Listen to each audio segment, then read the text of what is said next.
Welcome to our lecture on Chapter 3, Staging and Screening Engagements.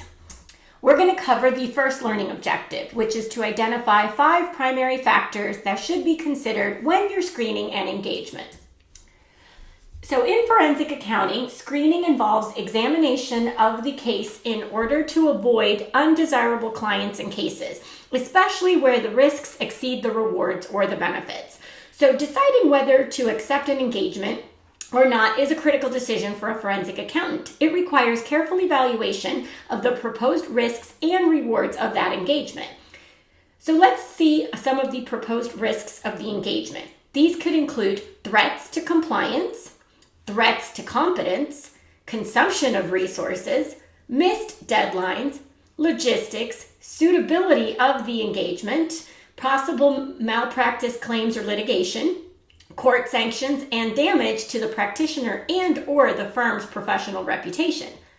On a much lighter note, let's talk about the proposed rewards of an engagement, which could include money or compensation, recognition, enhanced professional reputation, a sense of accomplishment, and the employee or the firm's morale can increase. So the risk-reward ratio of an engagement states that the economic assessment of the potential risks and rewards of the engagement. So you have to determine this ratio, and that differs widely amongst practitioners because of their subjective perceptions of the definition and the importance of these 2 components, the proposed risks and the proposed rewards. So there are a number of considerations that should be assessed before you enter into an engagement. So the engaging attorney is one. So attorneys look for experts who can assist them in this effort because their purpose is to advocate for their clients. As forensic accountants, we must be aware that some attorneys are willing to sacrifice an expert's reputation to advance their client's case. So they could have a reputation for unethical practices. It could be a reputation for expert abuse. They could have a reputation for not being responsive to information requests or a reputation for slow or no payments.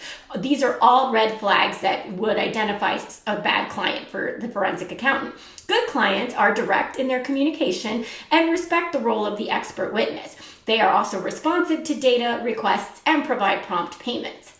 Now let's talk about conflicts of interest. Any potential conflict of interest must be identified before you accept the engagement. This will come later in our discussions as well. Competence and due care.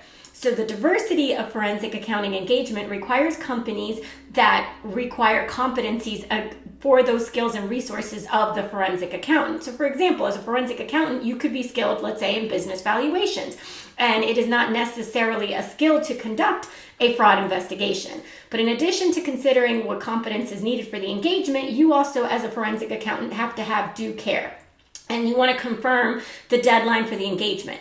All forensic accounting engagements are conducted within a set period of time, and these deadlines are often set by the court and are outside of the control of the attorney or the forensic accountant expert witness. So if you miss a report deadline, that could have some serious consequences. So any applicable deadline you want to confirm before you accept the engagement and make sure that you do not have any competing obligations. Let's talk about the nature and the scope of the assignment.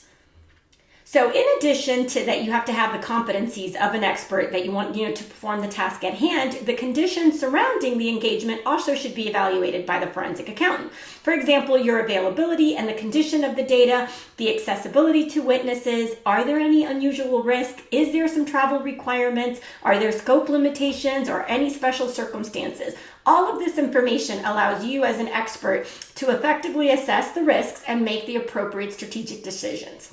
And lastly, compensation. So the details of the payment of the engagement must be obtained before you accept the engagement. An hourly fee with a retainer is a safe way, and it's encouraged because it's self-explanatory, right? You're able to get your hourly rate and you get some money up front. And then you want to understand the nature, the ease of the measurement, the ease of the communication. A retainer is an advance payment for services against which hourly fees are charged. And this is collected before the work begins and replenished when depleted. This concludes our lecture for this learning objective.